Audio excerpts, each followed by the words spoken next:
Bonjour tout le monde, donc bienvenue à cet Informagro. Aujourd'hui, on va avoir, je pense, une très belle activité. On est avec les gens d'École B qui vont venir nous partager 10 facteurs clés de succès pour transformer vos idées en modèles d'affaires prospères. Donc, avant de vous présenter nos conférenciers aujourd'hui, j'aimerais quand même vous partager quelques petites informations au sujet des séances Informagro. Donc, permettez-moi de vous partager à l'instant mon écran. Donc, les séances Agro. Donc, c'est une collaboration des créneaux bioalimentaires du Québec. Donc, avec les créneaux Aliments Santé de la capitale nationale, les Chaudière-Appalaches, créneaux acéricoles qui regroupent certaines régions aussi, dont le Bas-Saint-Laurent, Gaspésie, Chaudière-Appalaches, et créneaux de transformation situés en Montérégie. Donc, certains de mes collègues sont là aujourd'hui. Je les salue. Donc, cette collaboration-là va nous permettre, dans la prochaine année, de vous présenter une programmation qui comportera plusieurs webinaires sur différents sujets qui touchent le secteur agroalimentaire. Il est possible de consulter la programmation sur notre site web, donc dans la section Informagro. Il est aussi possible d'aller consulter les anciennes présentations donc, qui ont été enregistrées et déposées dans une bibliothèque de webinaires sur ce site web-là. Je pense quand même aussi important de vous nommer avec qui les personnes avec qui c'est rendu possible de faire les. Excusez-moi, j'essaie de changer ma diapositive. Donc, les personnes sans qui ce serait pas possible de faire cette séance de présentation-là aujourd'hui. Donc, nos partenaires financiers, donc Financement Agricole Canada, ainsi que le réseau Agriconseil. D'ailleurs, j'inviterais Sandra Hardy de Financement Agricole Canada, oui, justement, à ouvrir sa caméra. Je vais arrêter ce diaporama-là et mon partage d'écran. J'inviterai les personnes qui sont présentes là, à maintenir micro, caméra fermée. Pendant la présentation, il va être possible de poser des questions sur le chat si on a le temps à la fin. On pourra revenir sur les questions qui auront été posées au besoin. Donc, Sandra, je te cède la parole, puis je vais pouvoir partager mon écran. D'accord, génial. Fait que vous m'entendez bien.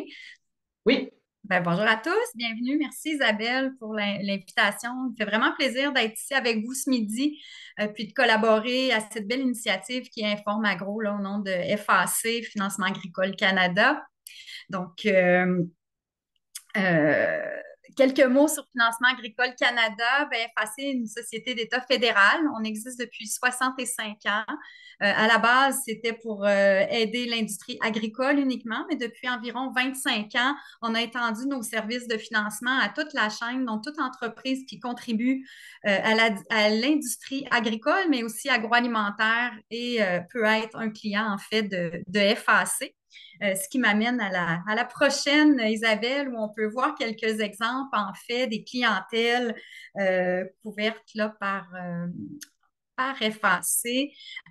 Donc, que vous soyez à tous les niveaux, en fait, là, de la chaîne agroalimentaire et agricole. Donc, que ce soit dans des fournisseurs de l'industrie, que ce soit pour l'emballage, le transport ou autre, c'est souvent là où c'est méconnu. Les gens nous associent beaucoup à l'agriculture et l'agroalimentaire. Donc, vous pouvez bien le voir là, sur la diapositive ici. Et ce, à tous les stades du cycle de vie de l'entreprise. Donc, que vous soyez en mode de démarrage, en croissance, que vous soyez de grands exportateurs, sachez qu'il n'y a pas de trop petits ou de trop grands clients pour effacer. On est là à tous les niveaux et on peut ajuster nos produits de prêt en fonction de vos besoins. Et également, au-delà du financement, comme on n'intervient que dans le secteur, on est vraiment des partenaires pour vous accompagner dans vos projets, mettre à votre disposition nos grands réseaux de contacts, notre expertise. On organise des événements majeurs aussi pour le secteur, que ce soit nos sommets des femmes entrepreneurs, sommets de la relève agricole et agroalimentaire. Donc, ce sont tous là, des initiatives de notre organisation, en plus de s'associer à des groupes tels que les créneaux, là, l'initiative de ce matin. On aime bien travailler avec Isabelle sur les activités d'Agro-Boréal, mais également avec d'autres créneaux à travers le Québec. impliqué dans les événements majeurs aussi, que ce soit Cial Canada, par exemple, les différents salons de l'agriculture. Vous allez nous retrouver, vous allez voir des kiosques effacés. N'hésitez pas à venir nous rencontrer. Et en plus, 2 fois par année, on met de l'avant, on publie en fait le rapport sur les aliments et les boissons. Vous pourrez retrouver sur notre site Internet là, donc des données économiques là, très importantes pour vous qui puissent vous être utiles dans vos projets. Donc, sur ça, je ne vais pas prendre plus de temps. C'est pas, nous, on est là vraiment pour soutenir. Belle initiative qui correspond aussi à nos objectifs communs, aux nôtres, à ceux des créneaux de pouvoir développer les connaissances, vous aider à développer vos projets entrepreneuriales et bien sûr, vous amener vers le succès. Donc, n'hésitez pas à me contacter. On est plusieurs directeurs de compte un peu partout au Québec. Donc, vous aurez mes coordonnées. N'hésitez pas à me contacter. Puis, je pourrais vous référer aux personnes, peu importe dans le territoire où vous êtes. Donc, bonne rencontre à tous. Merci. Merci beaucoup, Sandra. Merci d'être partenaire avec nous pour la prochaine année. J'inviterai maintenant nos conférenciers principaux, Cyril et Alex Sander de École B. Allô? On apparaît en même temps. Oui, puis C'est mais magique. on va vous céder complètement l'écran et les micros. Donc, on va vous laisser, je vais vous laisser vous présenter vous-même. Je pense que vous êtes les meilleures personnes pour nous parler de ce que vous faites. Puis, on vous laisse aller avec le titre, avec la présentation qui s'articule autour du modèle d'affaires de l'entreprise. Donc, merci Je, beaucoup. Puis, je vais faire. une présentation à tout le monde. Merci, Isabelle. Je vais faire le partage, juste s'assurer que ça fonctionne avant que tu nous quittes. Oui, On a fait le test tantôt. Je pense qu'on est bon. ça fonctionne très bien. Excellent. Merci. Merci, Isabelle. Isabelle, si tu vois que dans le temps, on traîne, tu es capable de cogner à la porte, là. N'importe quand. Mais merci. Là, c'est plus toutes, ça a l'air ici, là, aujourd'hui, que tous. Mais sur Facebook, il va y avoir d'autres personnes également. Donc, on est bien content de vous partager cette conférence qui a été déjà présentée au mois de mars dans un atelier de rencontre, justement, à Gros-Boréal, au lac Saint-Jean, déjà au mois de mars. Donc, on a eu ceux qui peut-être qui ont déjà assisté, et vous allez voir, il y a eu quelques petits changements. On aime ça faire de l'amélioration continue, aussi bien dans notre travail que dans notre présentation.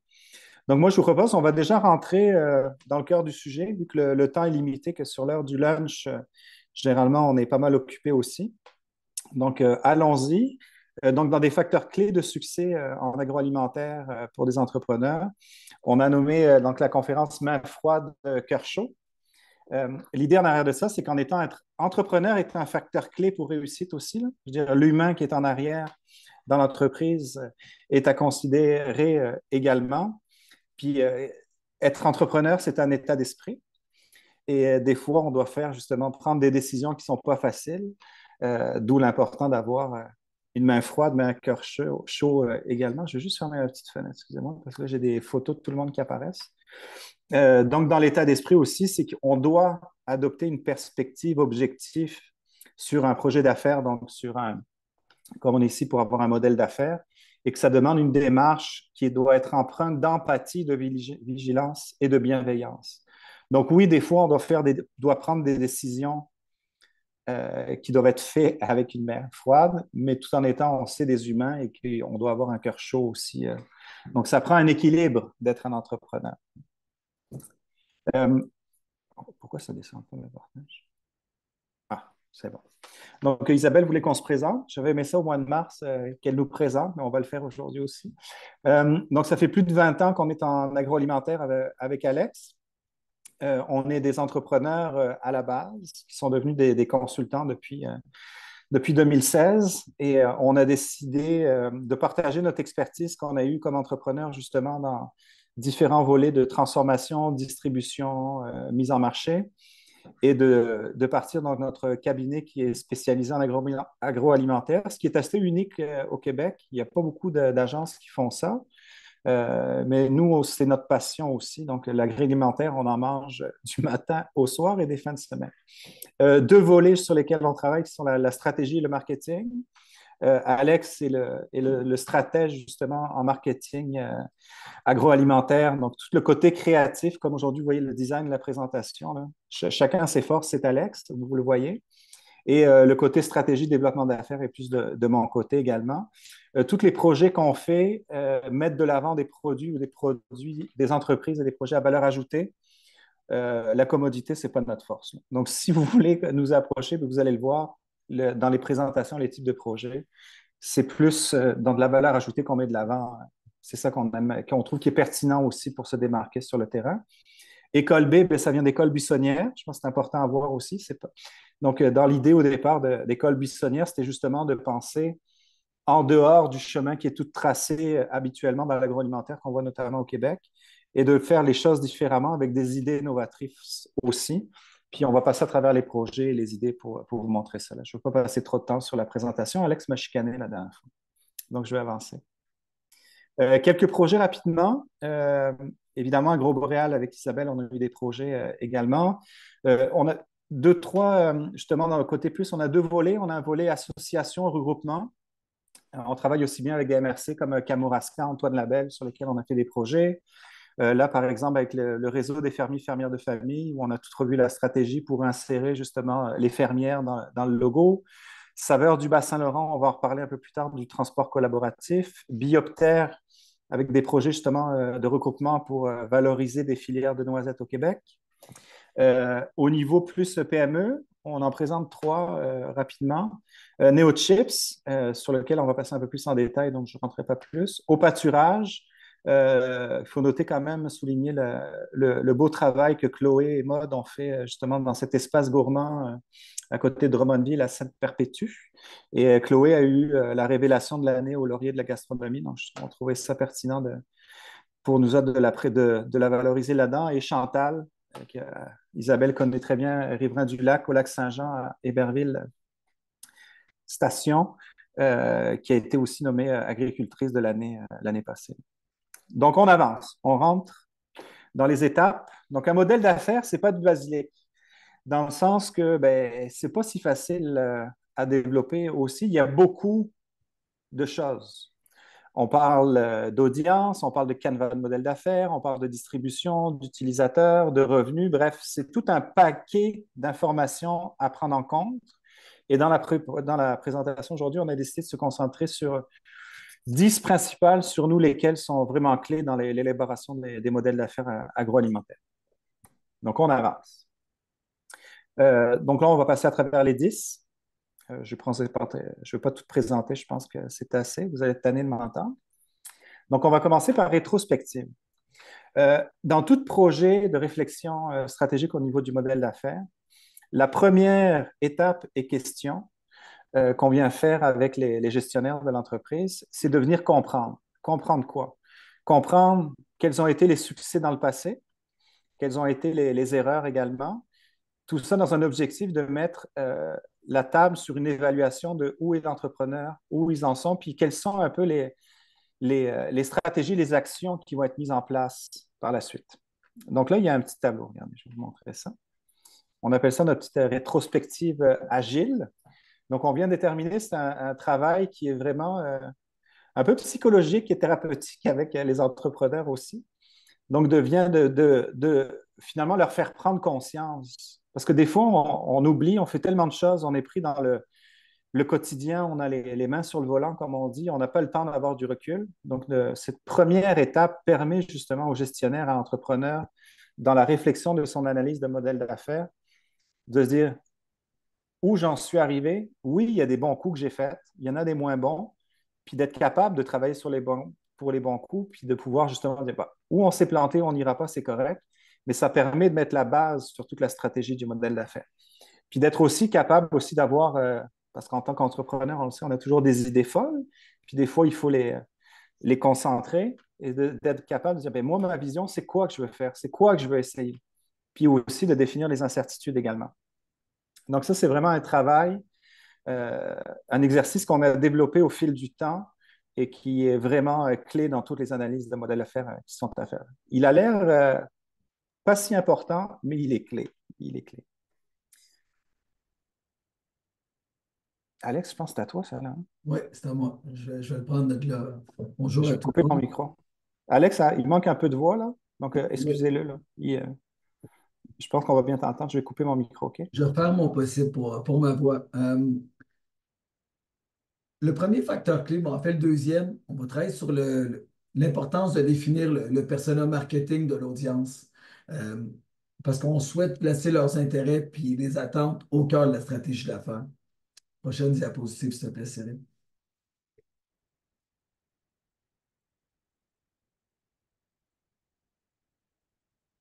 Puis, juste pour être capable d'illustrer un peu cette idée-là, si on pose à l'auditoire, à une audience là, que vous êtes, qui ici mange du pain, de manière générale, on va avoir une majorité de personnes qui consomment du pain. On va venir parler ici de l'audience. Prochaine diapositive, s'il vous plaît.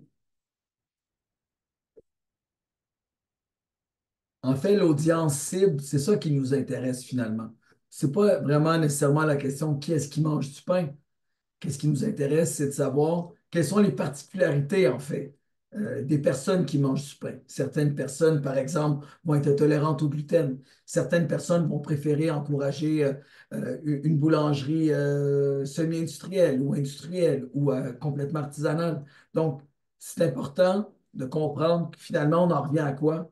L'alimentation, s'alimenter, c'est un fait biologique qui se retrouve à l'intérieur d'un fait social. Donc, l'importance de devoir contextualiser l'audience cible à laquelle le projet s'adresse. Ça vient vraiment, dans un entonnoir, tirer un meilleur jus stratégique. Prochaine diapositive, s'il vous plaît. On va vous présenter deux études de cas où on a fait ce qu'on appelle de la recherche empathique. On est capable d'y aller vraiment de base. Nous, on est également, on adapte également, puis on implante également l'intelligence artificielle derrière tout ça. On a voulu vraiment aller à la base de ce qui est une recherche empathique pour ne pas rentrer dans trop de détails qui vont nous perdre. On va vous donner deux exemples de deux boulangeries. Une qui est à Montréal, une qui est à Rimouski, où euh, on a intégré la recherche empathique pour être capable d'élaborer la stratégie d'affaires dès la base. Premier exemple qu'on vous donne, c'est Boulangerie Jarry.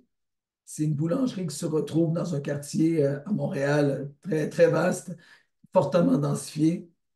Et ce qu'on est venu faire, on est venu analyser. Hey, je m'excuse, j'ai plus de voix. C'est terrible. Attendez. La boulangerie Jarry, euh, en fait, on est venu analyser ça. On est venu analyser les avis Google, tout ce qui avait été écrit de la part de consommateurs. Euh, et puis, ça, c'était même avant l'ouverture de la boulangerie. Donc, on est venu étudier ce que les gens disaient, puis racontaient, puis exprimaient sur les boulangeries aux alentours pour être capable de comprendre c'était quoi les attentes. Donc là, je vous donne trois exemples rapidement. Le pain était très bon dans deux, trois boulangeries, mais quelqu'un qui avait une famille, quelqu'un qui voulait rentrer avec une poussette, tout le côté familial était très difficile. On n'y avait pas de place. C'était vraiment un irritant majeur. Euh, Aussi, dans les boulangeries, personne ne pouvait trancher le pain. Il y avait vraiment un problème dans ce quartier-là où les gens avaient de la misère à avoir du pain tranché, donc du pain artisanal tranché. Puis il y avait même des gens qui donnaient leur stratégie, comme quoi les gens achetaient le pain, puis après ils descendaient au bas de la rue au Provigo qui avait un libre service pour trancher le pain. Et puis il y avait des amateurs de jazz qui vantaient vraiment à deux, trois différents endroits le jazz. Ça peut paraître très banal et subtil, mais c'est vraiment clé. Euh, on va y revenir après. Prochaine diapositive. On se retrouve à Rimouski. Encore là, la boulangerie n'est pas encore ouverte. On essaie juste d'analyser ce qui se dit. Et vraiment, il y avait vraiment un problème avec la baguette dans les boulangeries qui étaient là. Soit les gens disaient que c'était une baguette terrible qui n'était pas croûtée, soit c'était une baguette qui était fraîche de jour, mais qui n'était pas sûre. Puis, il y avait également des bonnes baguettes, mais qu'à partir de 10 heures AM, il n'y en avait plus. Donc, on parle de pain, de boulangerie artisanale, mais à des lieux différents. Lorsqu'on a travaillé sur le modèle d'affaires de la boulangerie Jarry, on a décidé d'accorder une grande place où on a enlevé les... Oh là là, je ne vais Il pas y faut que arriver. tu boives de l'eau, là. Tu boives de l'eau, c'est sûr. Je m'excuse. Bon, zone familiale. On est venu enlever des tables pour mettre des zones familiales. On a également ajouté une trancheuse libre-service dans la boulangerie et on a travaillé sur des playlists d'ambiance jazz. C'est toutes des choses qui vont faire en sorte qu'on ne va pas l'intégrer dans le positionnement, mais qu'on va venir le mettre dans le service associé pour être capable, en fait, que les gens rentrent dans un endroit, se sentent bien, l'expérience client elle est bonne, puis c'est ça aussi, une stratégie d'affaires. C'est pas toujours obligé d'être un fort positionnement, c'est d'être capable de venir écouter. Tandis que l'autre boulangerie, prochaine diapositive, s'il vous plaît, ben, on est allé avec le slogan Sacré bonne baguette Rimouski. Puis on a juste tapé, malgré que les pains étaient extraordinaires, juste sur la baguette tout le temps. Tous les messages étaient reliés à la baguette. Une sacrée bonne baguette Rimouski tout le temps, tout le temps, tout le temps. Donc, toutes les recherches, les trucs de même, ben là, les deux boulangeries vont très bien. Boulangerie Farinographe est encore en expansion. Donc, c'était juste pour montrer que Mm. c'est ça de la recherche empathique, d'être capable. On parle de pain, on parle de consommateur, non. On parle d'un contexte de consommation très, très, très précis. Et ça fait référence un peu à ce facteur clé de succès-là. En fait, montrer une réelle empathie, comme pour moi qui perds la voix en ce moment, Là, je t'amène une cruche d'eau, là. quels sont les comportements et les attentes précises de votre persona que vous devez intégrer dans votre modèle d'affaires ou dans un modèle d'affaires? Ça s'inscrit là-dedans aussi, hein. Quand on prend conscience des éléments, on se dit que la meilleure façon de prédire l'avenir, c'est de le créer. Ça a été une citation de Peter Drucker que je trouve qui est franchement intéressante. Je ne suis pas maniaque des citations, mais il y en a quelques-unes qui me marquent. Et celle-là, je pense que c'est important, surtout dans un contexte de modèle d'affaires puis de modélisation d'un projet avec une organisation, une petite PMS. À la fin de la journée, c'est un peu le même travail. C'est le même fondement de réflexion. De pouvoir le prédire l'avenir, c'est un peu la meilleure manière de créer un projet qui nous amène à ce facteur clé de succès-là. Prédiser puis anticiper les facteurs irrésistibles qui vont influencer de façon durable le contexte d'affaires dans votre segment de marché. Quand on parle d'irrésistible, c'est quelque chose que dans un segment de marché, peu importe l'entreprise, il va y avoir des facteurs qui vont avoir une influence sur la grande majorité des décisions. Puis c'est ça qu'on veut comprendre là-dedans, dans les facteurs clés de succès. En fait, pourquoi est-ce qu'on tient à comprendre c'est quoi les facteurs irrésistibles? Il y en a qui vont appeler ça des facteurs macro-environnementaux. C'est qu'on veut améliorer notre intelligence stratégique. Puis pourquoi? C'est sur deux axes. On essaye de comprendre l'engagement. Qu'est-ce qui va prévoir, tu sais, de manière impartiale, vraiment de manière objective, qu'est-ce qui va influencer le choix des consommateurs, consommatrices de demain? Puis en termes de positionnement, c'est d'être capable de bien se positionner, c'est également être capable de comprendre qu'est-ce qui va obliger la prise de décision au sein de la concurrence, au sein du paysage concurrentiel au niveau des stratégies d'affaires. C'est simple, mais c'est droit, c'est clair. Euh, je vous donne un exemple très concret d'un facteur macro-environnemental. En 2000, 15% de la population avait 65 ans et plus. En 2030, c'est demain, c'est 35%. Il y a un changement démographique qui est exacerbé au niveau de certaines régions. Ce changement-là démographique va amener le développement de nouvelles innovations et de nouvelles approches stratégiques aussi dans le marché. Puis en ce moment, je trouve que ça, c'est comme un angle à aborder qui est intéressant parce que très peu de marques, il y a des organismes qui s'intéressent au vieillissement de la population. Mais il y a très peu de marques sur le marché qui s'intéressent vraiment à la population vieillissante, qui ont des problèmes de dysphagie, donc des problèmes de dilution, mais également en termes de poids d'emballage, de format.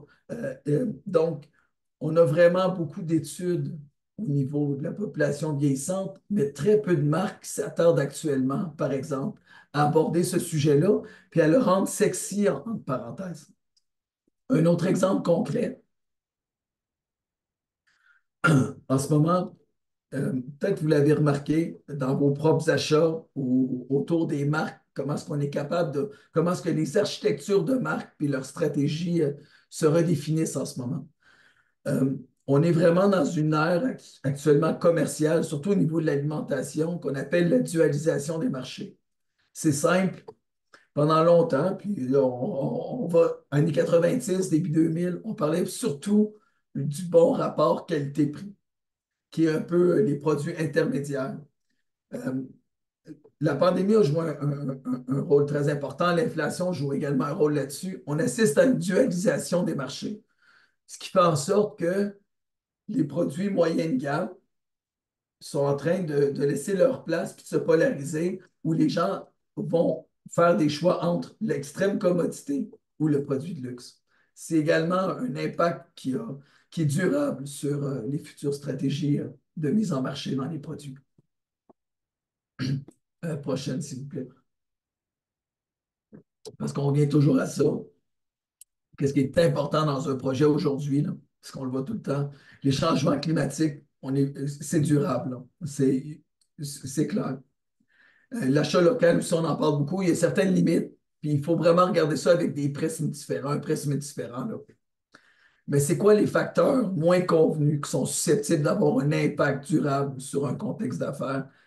C'est là-dessus, je crois, qu'on doit s'améliorer puis approfondir les stratégies.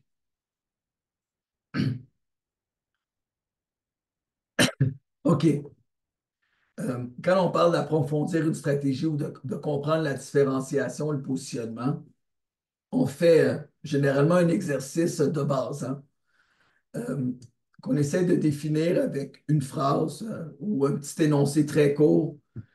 Cette marque-là, cette organisation-là, ce projet-là est l'unique qui. Je vous dis, là, c'est une quinzaine de mots qui sont généralement très difficiles à obtenir. Puis finalement, ça vient clarifier. On essaie de toujours clarifier un projet là-dessus. Donc, on essaie d'aller chercher à chaque fois quand on regarde un projet pour être de bien le positionner. On comprend son environnement externe, mais encore faut-il comprendre c'est quoi l'ADN de ton projet dans cet environnement concurrentiel-là. C'est une bonne première étape. Puis, je vais vous donner un exemple concret. Ce qu'on souhaite miser, pourquoi qu'on fait ça, c'est qu'on souhaite miser sur l'avantage le plus significatif de notre offre, tel qu'il est perçu par notre audience cible qu'on parlait un peu plus tôt, quand on parlait de contextualiser. Tout le reste, là, c'est vraiment secondaire. Ça, c'est vraiment la chose principale sur laquelle on devrait se concentrer, parce que de là va découler tout le reste. Puis un exemple concret, par exemple, avec fermier, fermière de famille, on a défini parce qu'il y avait, tu sais, le bio est plus disponible que quand fermier, fermière de famille ont parti. Puis il y a différents types de modèles qui s'intègrent aussi au marché. Cela dit, pourrais-tu reculer juste un peu, Cyril, s'il te plaît? Cela dit, tu peux-tu reculer? Je sais, Colin, comment je fais ça? Attends. En fait, J'ai cliqué sans faire exprès. Attends. je vais revenir quand même sur fermier, fermière de famille. Fermier, fermière de famille, c'est l'unique panier biologique qui est produit et livré par la même personne. Oh. Hey, ça part dans tous les sens, je m'excuse. Ah. Ah, bon, super. Attends. C'est vraiment juste pour économiser ma voix qui fait ça. Ça donne un petit break, Alex, là, profites-en. OK, on va faire ça. Ouais, on va aller là, s'il te plaît. Donc, share. Là, on voit ton truc. Hein. Ouais, je sais. Attends. Tu vas Parce que l'enlever. là, j'ai les panneaux. Ça marche. J'ai les panneaux partout, là. Okay. C'est là. 3, 2, 1, go. Parfait. Et puis là, tu peux passer à la suivante. Merci.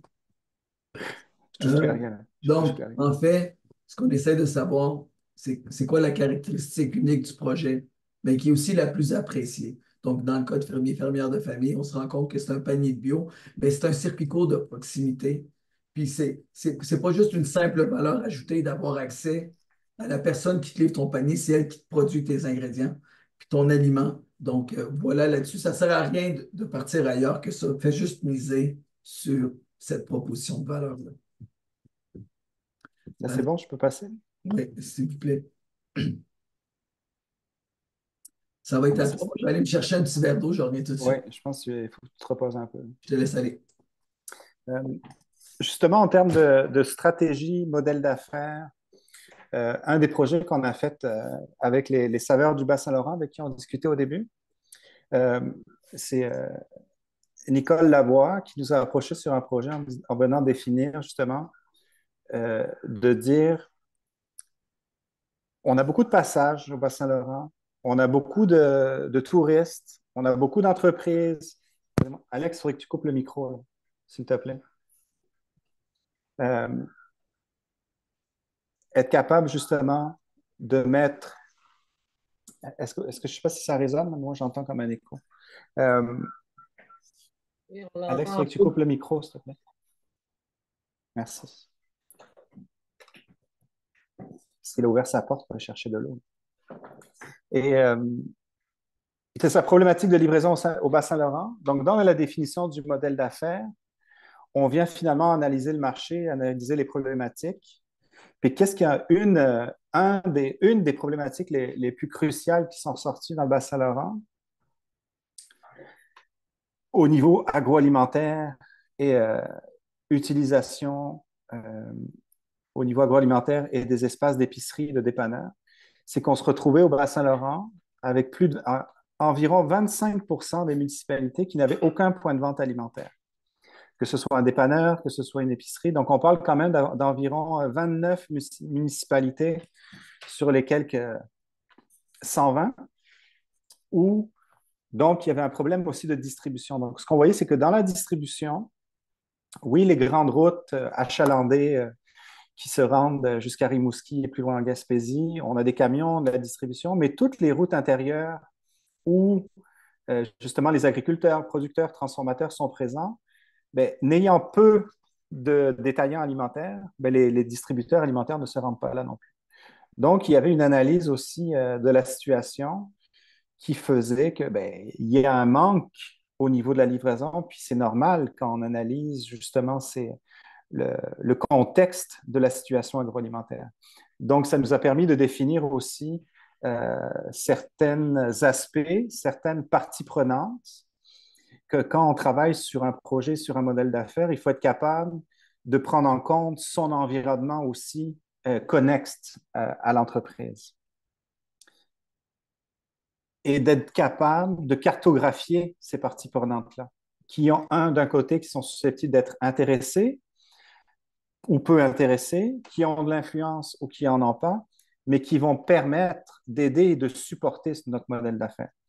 Donc, quand on regarde et on observe justement les parties prenantes au niveau du projet de transport collaboratif au Bas-Saint-Laurent, mais quels sont les acteurs clés? Saveur du Bas-Saint-Laurent, évidemment, avec l'équipe de Nicole en est un, dans le sens où il faut piloter le projet, il faut être en contact avec les producteurs, avec les transformateurs, mais dans une plateforme justement de transport collaboratif, la clé, ce sont les livreurs. Donc, on a été dans le travail définir quels sont les types de livreurs susceptibles de nous aider. Donc, on a été capable de définir, un producteur peut être un livreur, dans le sens où des producteurs faisaient déjà des rames, mais ils étaient avides la plupart du temps. Donc, on a trouvé des producteurs livreurs, des transformateurs livreurs, des camions aussi qui se promenaient, qui pouvaient livrer d'autres choses. Donc, on est venu définir les acteurs clés sur qui on pouvait travailler pour collaborer sur la livraison. Des acteurs structurants sans quoi rien n'est possible, que ce soit justement toutes les municipalités et les MRC. Le MAPAC, sachant qu'on est dans l'agroalimentaire, transporter des aliments, il y a certaines réglementations, si on a du frais, si on a du congelé, d'être en mesure de cartographier aussi à qui le projet s'adresse. Donc, dans cette vision-là, le projet, on a décidé en accord avec les saveurs du Bas-Saint-Laurent, justement de dire, nous, nos utilisateurs finaux seront être, justement, vu qu'il y a un manque qu'on regardait d'épicerie et de points-vente, mais comment on peut être capable de développer justement ces clients-là? C'est-tu des restaurateurs? C'est-tu des épiceries? Est-ce que d'être justement en mesure de livrer dans ces villages, peut-être qu'on peut repartir certaines épiceries qui manquaient justement d'approvisionnement en termes d'agroalimentaire? Puis une dernière étape qui est en périphérie. Donc ça, ce sont plus des acteurs qui ont peu d'influence et qui sont un peu en retrait, mais qui regardent de loin. Donc, c'est sûr qu'un transporteur, s'il voit qu'il y a du développement d'affaires qui se fait dans des routes parallèles, ben, lui peut être en mesure aussi éventuellement d'avoir une offre complémentaire aussi, là. Donc, ça, c'est pour vous amener aussi de dire, dans un modèle d'affaires, on n'est pas tout seul. Il faut comprendre, oui, l'environnement externe, comme on voyait les facteurs macro-environnement, mais il y a aussi des parties prenantes qui sont capables de supporter le projet. Et ce qui nous a permis de définir finalement quel était l'objectif et le modèle d'affaires justement du transport collaboratif, eh c'était de définir une gestion d'une plateforme numérique collaborative de livraison de colis alimentaires, petits, moyens, les gros laissés aux transporteurs, mais qui permettent de servir toute la communauté agroalimentaire du Bas-Saint-Laurent.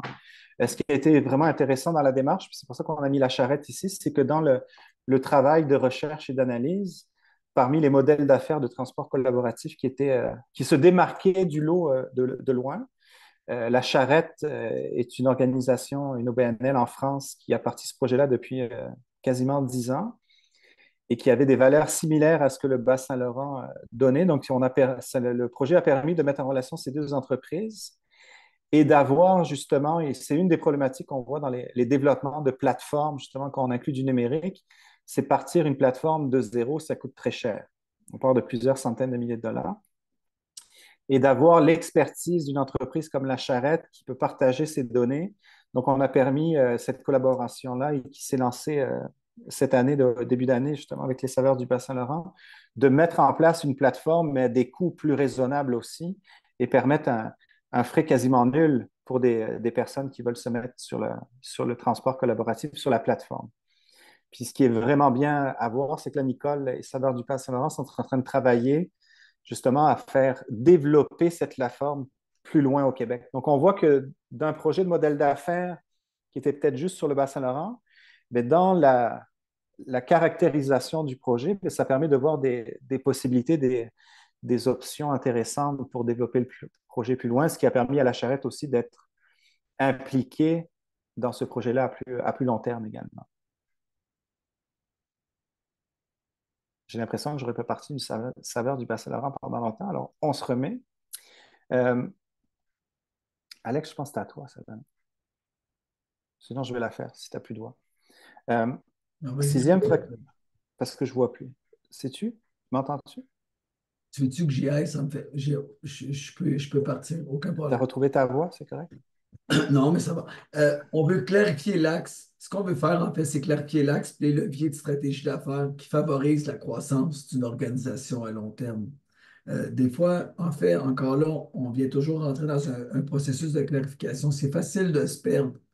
Donc, ce type de modèle-là, ce type de réflexion-là nous amène à quoi? À favoriser, finalement, l'axe puis les leviers qui vont favoriser la croissance de l'organisation à long terme. C'est assez simple là-dedans. Puis, deux choses qu'on voit toujours, là, et ça, c'est clair, on rentre en plein dedans. Bien souvent, on se retrouve avec une organisation qui a un problème de stratégie, mais qu'elle investit trop dans la communication. En fait, la différence, elle est là. Une stratégie, on veut mettre l'accent sur l'analyse et la définition des éléments qui permettent d'assurer l'efficacité et la cohérence d'un plan de croissance global, versus une communication qui, elle, se concentre sur la création de communication claire, persuasive, pour délivrer les bons messages. Fait que l'importance de définir une bonne stratégie va vraiment permettre au levier de la communication de faire son travail et non pas vice-versa.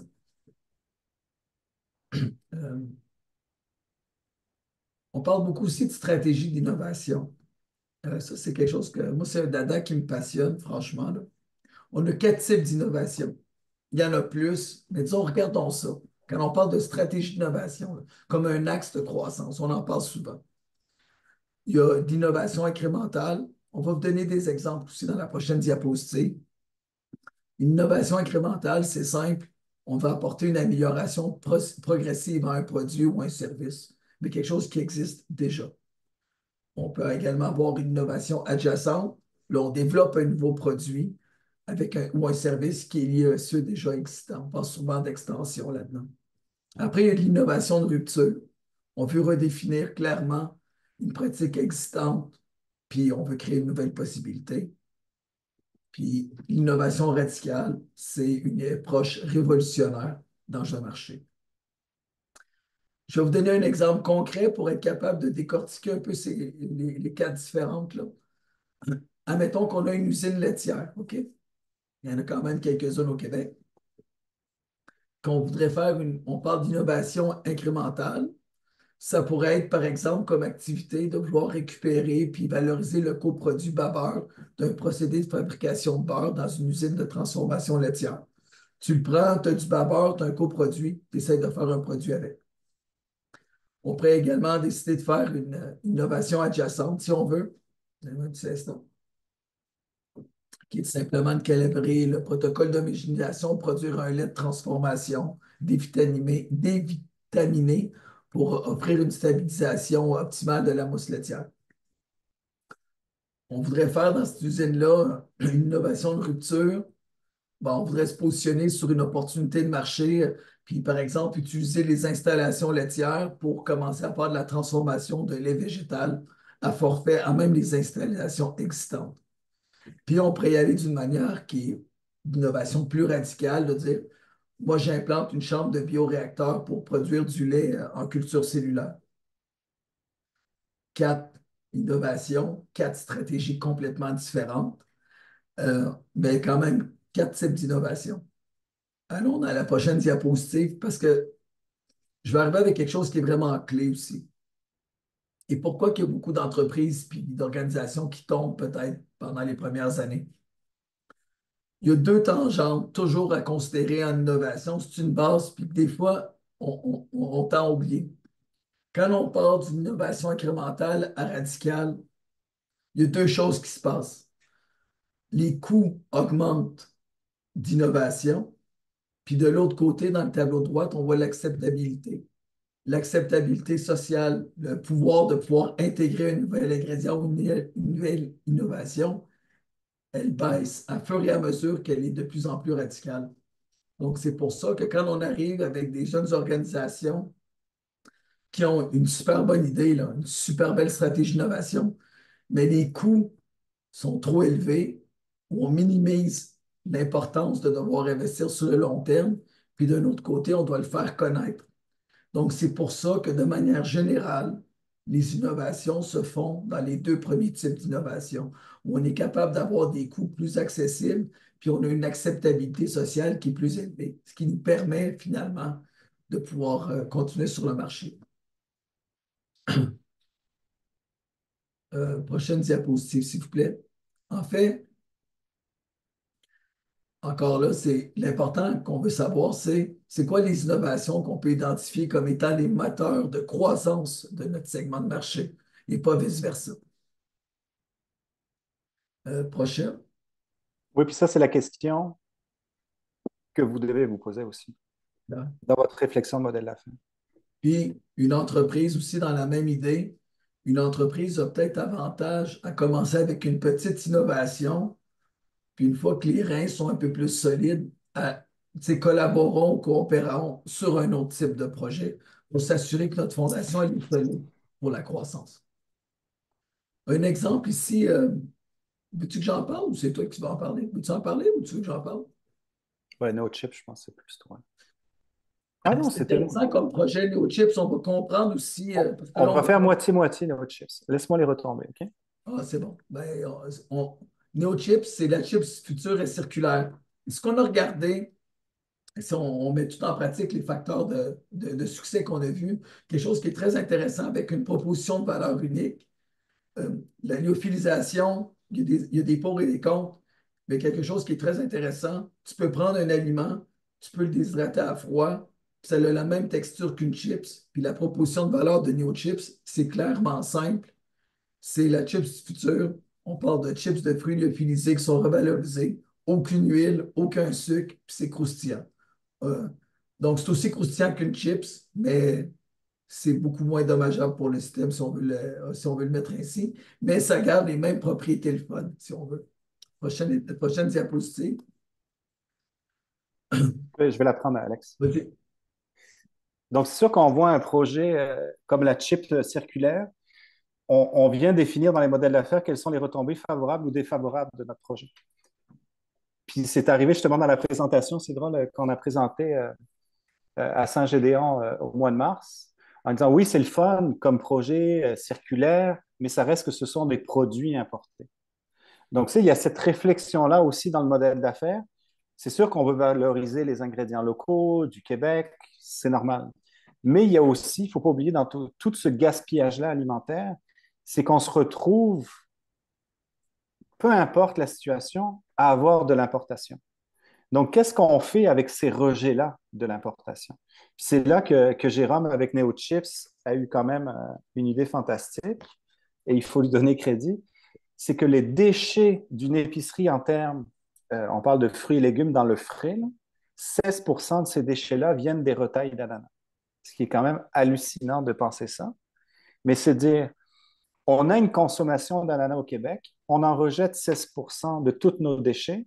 Est-ce qu'il y a un potentiel, justement, sachant qu'on n'arrêtera pas du jour au lendemain l'importation de l'ananas de toute façon, de faire une première étape pour dire, mais comment, moi, dans mon modèle d'affaires, je peux insérer ça pour dire, ben, oui, le produit est là, mais quelles sont les retombées favorables en termes, justement, de mettre en marché une croustille de retail. Donc là, on a eu le premier projet. Donc, vous voyez les deux côtés. On a des retombées favorables pour la croustille de retard d'ananas lyophilisé et le côté défavorable. Favorable, on a, donc comme disait Alex, santé humaine, c'est 100% fruits.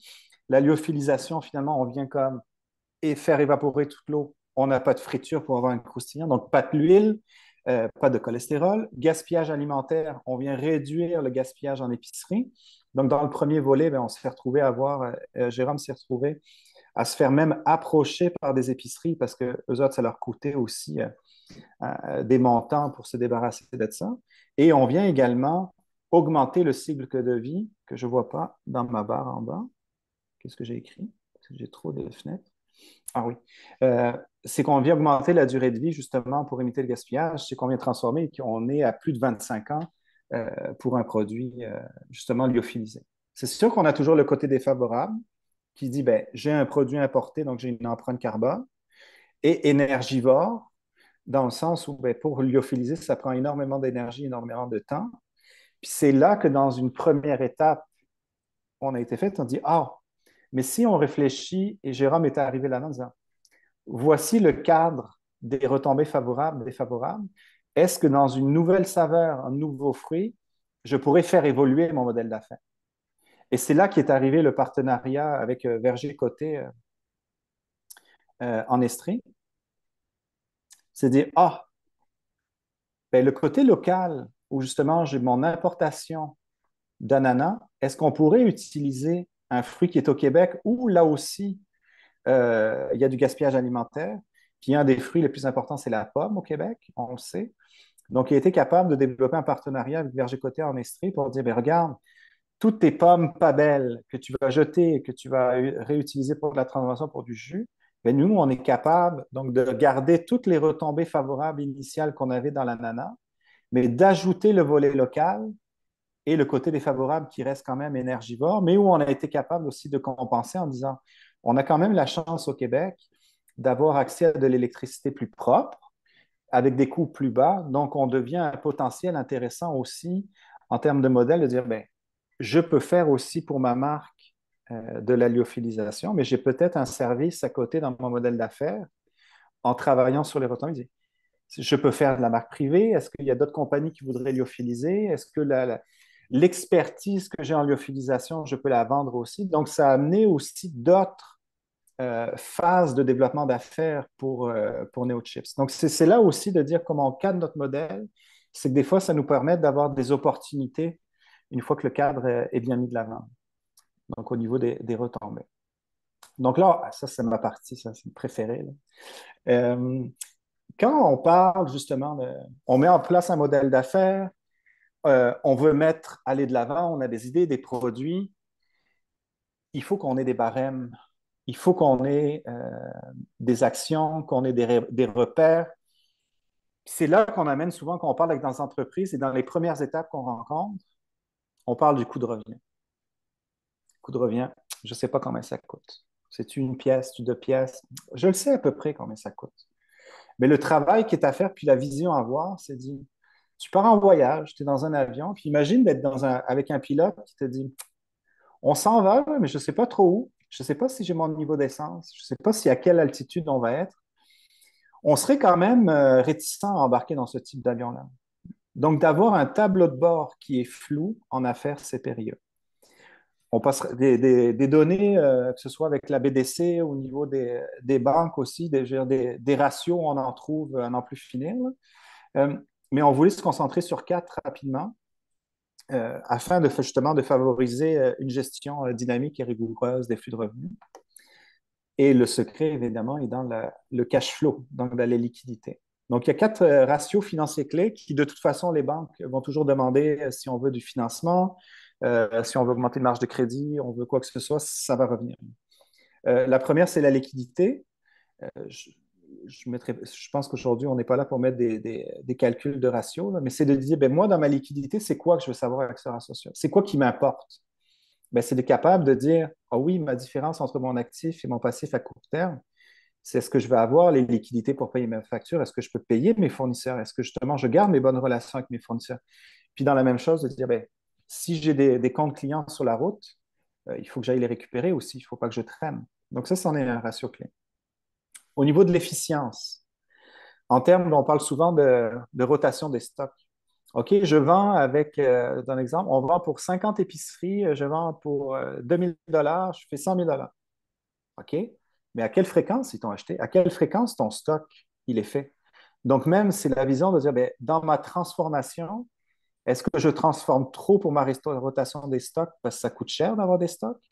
Donc, c'est de voir aussi comment je suis capable de convertir ma production euh, et transformation en revenus plus rapidement. Et donc, d'être capable aussi d'aider dans la liquidité par la banque. Donc là, quand on parle de rentabilité, oui, on parle de marge brute, marge nette, etc. Mais moi, ce qui m'importe le plus dans ces rapports-là, c'est quoi le coût de revient par produit? Puis ça, on le sait que c'est un manque à l'échelle québécoise.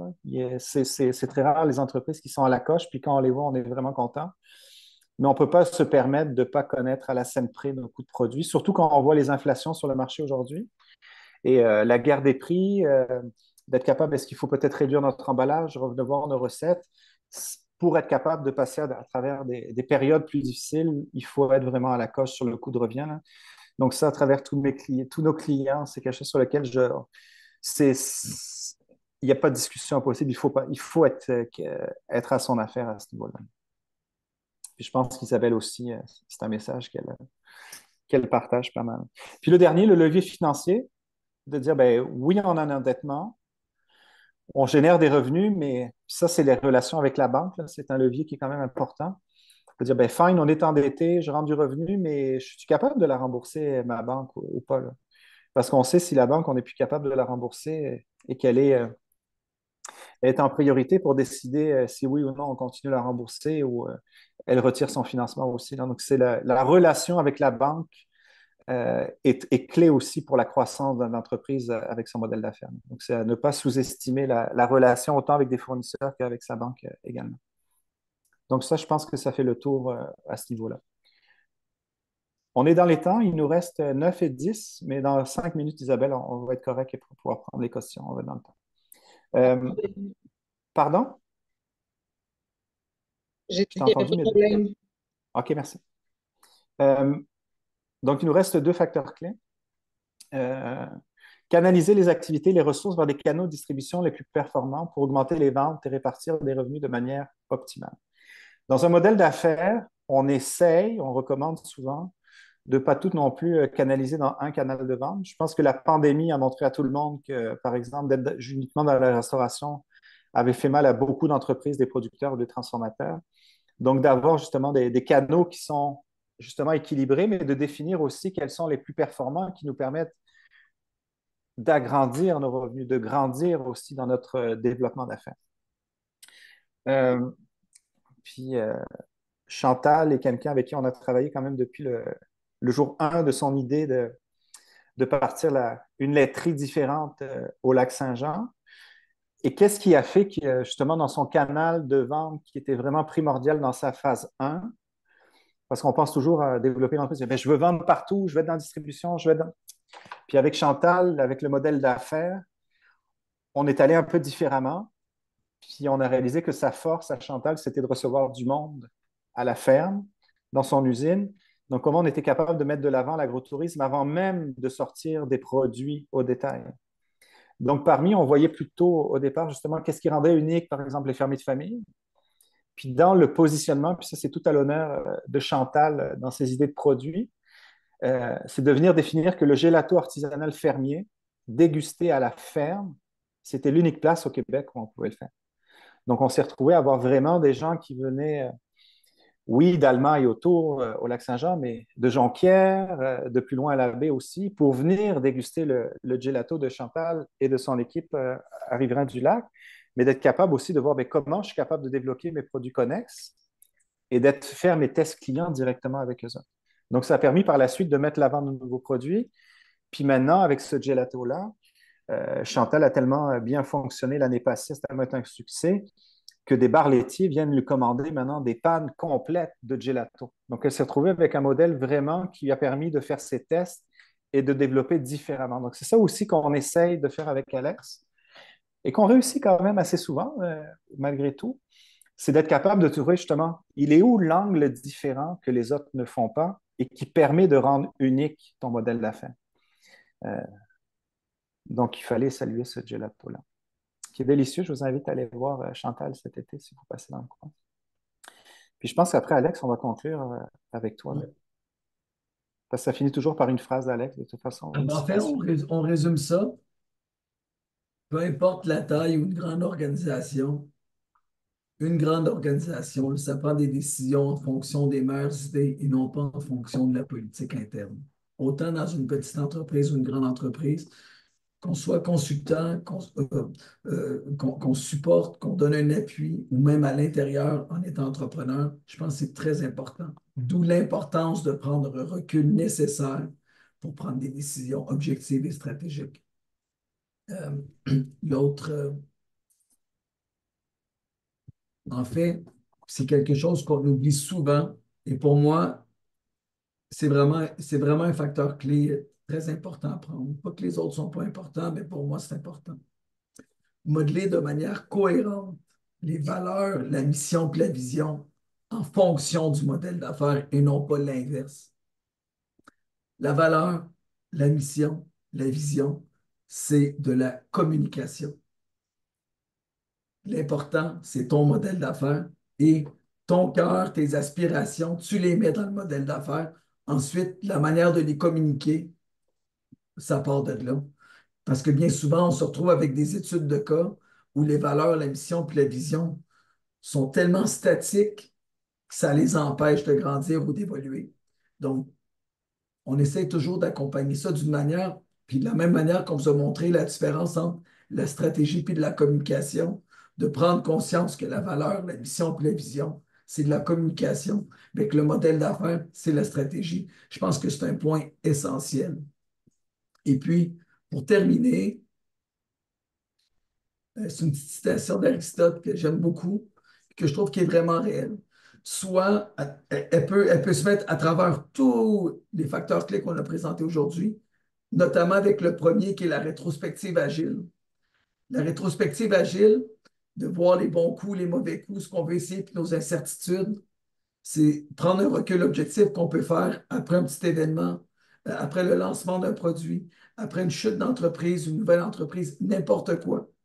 Puis d'être capable de comprendre que qu'est-ce qu'on doit apprendre, on va l'apprendre en le faisant, finalement.